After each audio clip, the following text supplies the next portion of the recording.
Штипскиот градоначалник Иван Јорданов не ги исполни ветувањата и очекувањата на граѓаните, а во меѓувреме се фали со проекти на СДСМ, рекоа денеска на прес од партијата.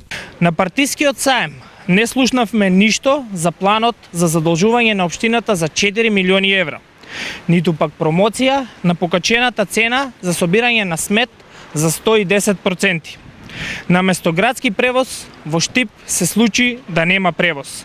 Наместо развој и модерен Штип гледаме стагнација и уназадување. Нема детска градинка, нема катна гаража, ги нема ниту парковите со езерата. На искажаните критики, Јорданов одговори со став дека тој отчет е должен да даде не на СДСМ, туку на граѓаните. Отчетот го даваме пред граѓаните, а не пред Социјалдемократскиот сојуз. Дали сме идеални, не сме идеални, дека има многу проблеми кои што треба да се решаваат, тоа е дефинитивно. Инаку Социјалдемократскиот сојуз не би ги коментирал. Нашиот силен фокус е реализација на нашата програма, реализација на проектите и решавање на проблеми на граѓаните.